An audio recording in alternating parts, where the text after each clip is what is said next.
Hi! Silicone molds for making mousse cakes are simply wonderful for creating resin lamps. Today, we are going to try making one. The advantages of this mold include its design, size, and the most important thing, the gloss inside. And the only thing which confused me was about these little legs. The mold might sag because of the resin weight, and the legs could be just pressed in it, which might leave a messy spot.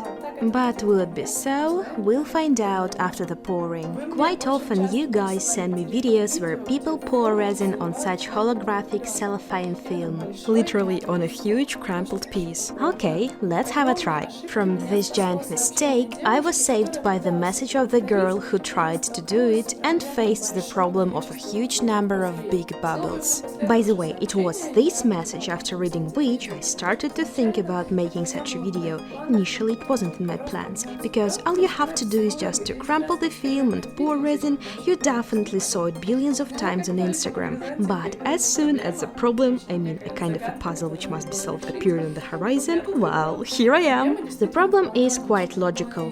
We crumpled the film. Its quality unfortunately is not the best, but it's a cheap variant from AliExpress and it is suitable for such a project.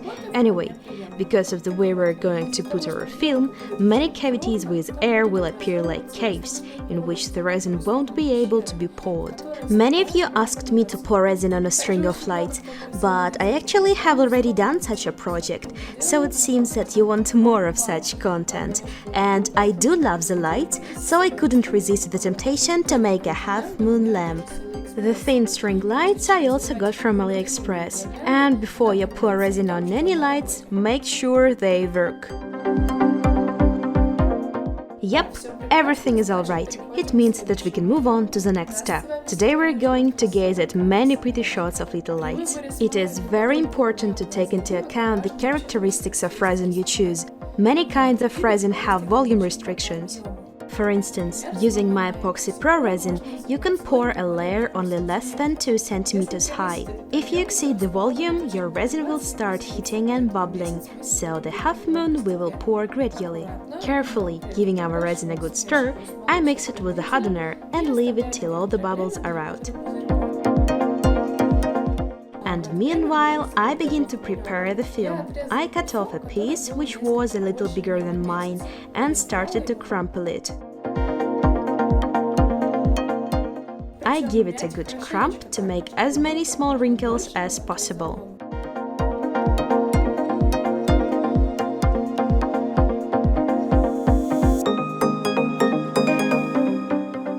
Next, we have to do something to prevent the film from floating on resin. I noticed that this piece sticks to the mold quite well, so I started to place it over the entire surface. This step made me step back from the idea of a large amount of super crumpled film, but at the same time it protected me from dealing with the crazy number of uneven bubbles. Nevertheless, the film kept being crumpled, so it made me hope for an interesting result. And one more reason why I decided to give up this idea of super crumpled film is that if I simply put the crumpled pieces into the half moon, they would open. And if I tried to press the film a little, it wouldn't work. And if I put something heavier on it, the mold would lose its shape. In other words, it would flatten. Plus, some gaps would probably occur in the film, I mean in spots where would be no film. And in general, everything would be spread out quite well. I trim off the excess, and now it's time to place the lights inside. Uniformity is also important here. The lights should be spread over the mold evenly. The lamps are attached to the wire, and it makes the process of placing them much easier. You can slightly bend the wire in the mold. At the same time, you should do it carefully, not to accidentally displace the film, which in fact is not attached to the mold anyhow. And to understand how nicely you place the lights, you can find out only switching them on.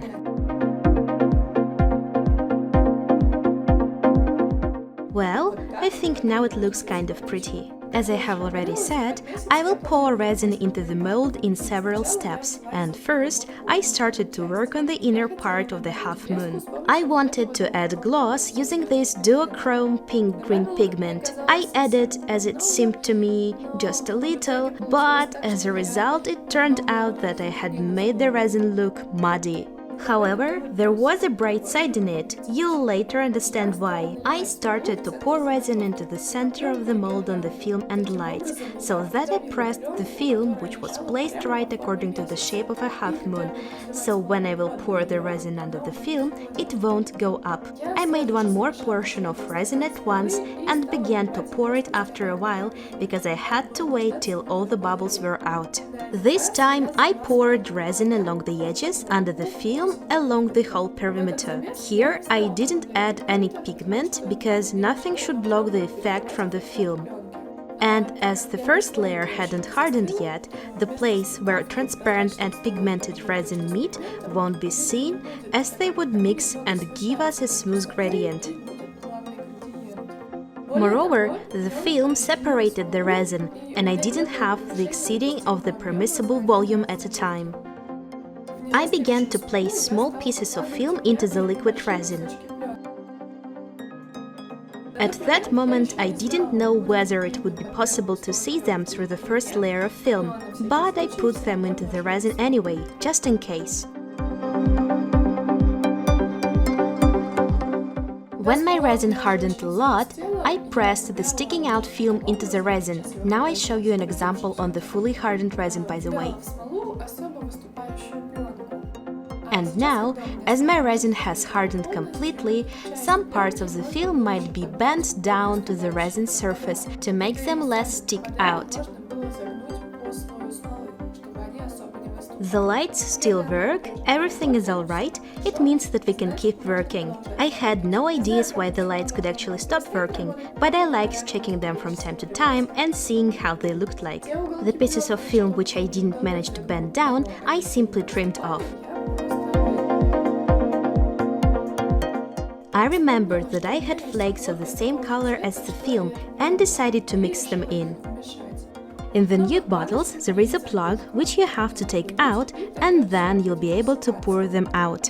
They definitely won't be seen on the front side, but at the same time I was really curious to see with my own eyes how they would look like in such amount in resin. And well, it is useful for the future projects. Actually, it looks cool, and I think I can try, for example, making a lamp using them only. Or I can take a combination of cosmic colors. The final layer of pouring I planned to make bright, so it would match any kind of wallpapers, even some dark ones. And to add more reflection of light, as it is the moon, I decided to make the surface white, but not completely. I took this paint of white mother-of-pearl pigment.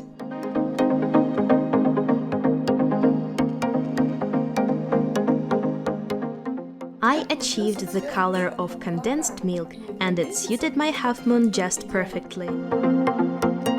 I mixed a lot of resin because I was going to pour it right to the upper line and make a small but still a dome. Also to make the sides less sharp and uneven after the resin would have hardened and sagged. I wanted the dome to remain, or in ideal to keep the surface even.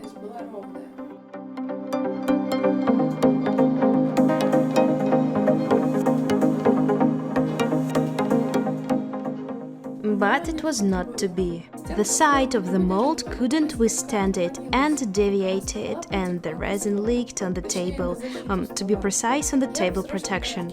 I urgently put a tissue to make it absorb the resin and to be able to change it to another one, because it was much easier than wiping off the resin from the table, because no one knew how long it would keep leaking. I removed the bubbles and checked the lights once again, but it was more for the purpose of calming down on one hand and on the other hand to celebrate that everything was alright and worked fine. It is just the last layer which had failed me a bit. The next day I easily removed the resin from the table protection. It hadn't hardened by that time, and removing such resin is a way gentler approach, especially if we speak about removing resin from molds, and it will help them to last longer.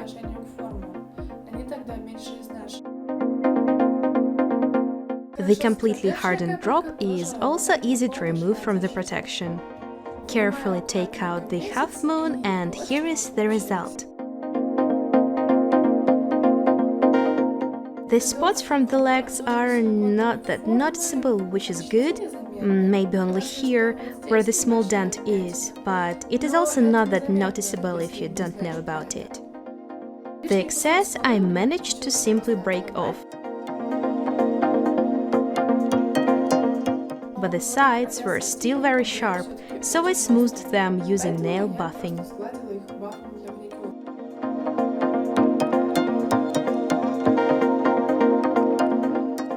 I achieved nice, matte and smooth edges, so I didn't burnish them.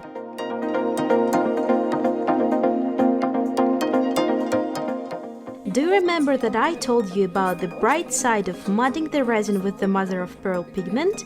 It seems that the light somehow scatters and the general glow of the half moon is more even.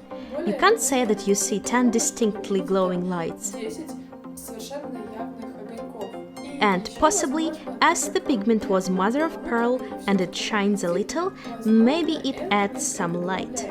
But I have nothing to compare it to because I have no example without this pigment. At least I want to believe that the usage of this pigment improved the final result. I hope this video was interesting and useful for you. I want to thank all of my sponsors for the support. I love all of you this much. Bye.